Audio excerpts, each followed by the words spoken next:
Baroness hits out at city boy drug users. She said the perpetrators did not just include children with knives or gang leaders causing terror in our cities, but also middle-class drug users who are funding this wave of violence.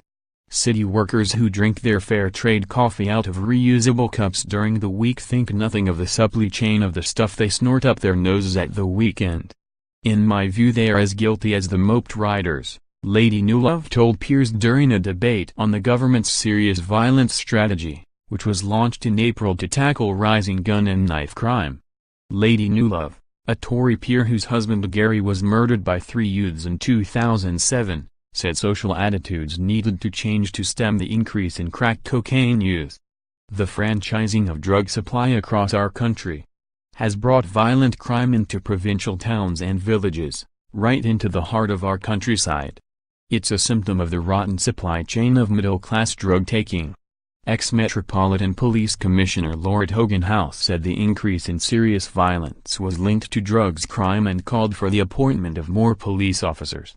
While welcoming the strategy, Lord Hogan-House said he was less than impressed with the remedy proposed by ministers for the drugs problem, saying the county lines phenomenon of big cities supplying rural areas will need more than a coordination center to interrupt it.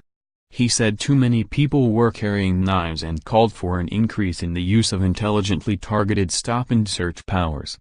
Opening the debate for the government, Baroness Mansour said ministers were extremely concerned about the increase in knife and gun crime and homicide. She said too many young people had lost their lives in a wave of senseless violence, which had to stop. Lady Mansour acknowledged changes in the drugs market were a major factor behind the rise in violence and said the strategy would put greater emphasis on early intervention and prevention. Independent crossbencher Lord Bird, founder of the Big Issue magazine, questioned how cuts to youth offending teams and police officer numbers contributed to tackling violent crime. He argued that poverty was a major cause of why we have crime in our streets, why we have murders, why we have gangs.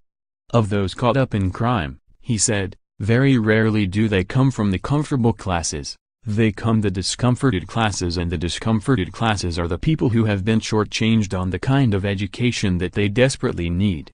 Lord Bird stressed the need to hit poverty and end the ecosystem of failure. Tory peer Lord Bailf was deeply critical of the introduction of police and crime commissioners by the then Home Secretary Theresa May, branding the posts totally useless. He said, "What I would like to see is the police going back to doing a bit more policing." For the Liberal Democrats, Lord Paddock said the strategy fell short of what was required and called for cuts in police budgets to be reversed to tackle the epidemic of violent crime. Lord Paddock said the legislative framework around drug misuse was confused, creating more harm, more deaths and more violence.